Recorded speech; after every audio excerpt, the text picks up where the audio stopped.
Hello everyone, and welcome to another episode of Horror History Class. I'm Mr. Mac. Now class, if you keep on slacking off and you don't turn in your homework, of course we're going to end up in here. In detention, that is. But I'm going to make this detention session worth your while. We have a great lesson for you all, so take notes, you troublemakers. Today, we're going to study up on the mastermind himself, John Carpenter. Now pay attention, students. This is detention.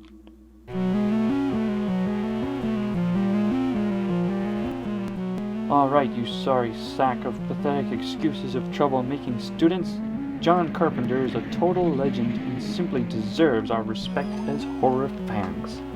Born on January 16, 1948 in Carthage, New York, J.C. became one of the most prolific filmmakers in the horror genre to ever exist.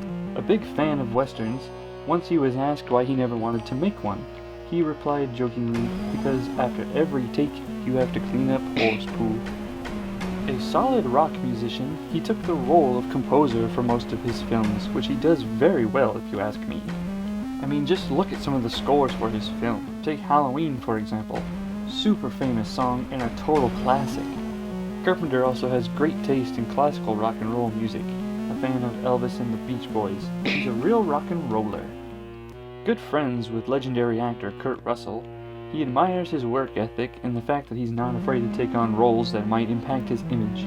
They're good buddies, so he's always putting him in his own films. Many John Carpenter films achieved quite critical acclaim and have gained huge cult followings over the years.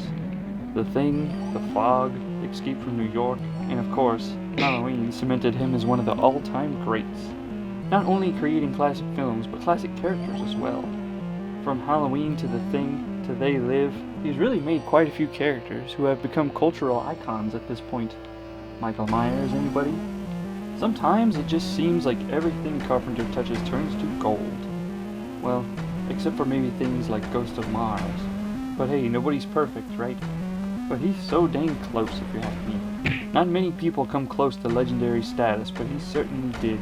Romero, Craven, people of this caliber don't grace the world all that often. But as far as the horror tier list goes, John Carpenter is definitely sitting at the very top of horror royalty. Thank you, John, for creating classic stories in many subgenres of film over and over and over, as your characters take us away and your musical score moves us all. If you're not familiar with his work yet, it's mandatory viewing, class. Go check it out. You had enough of detention yet? I'll know you have. I have. Do your best to keep up with the homework, will ya? And maybe we'll stay out of detention. Now class, remember to like, subscribe, and comment on what films you would like to study next. See you all next time. Class dismissed.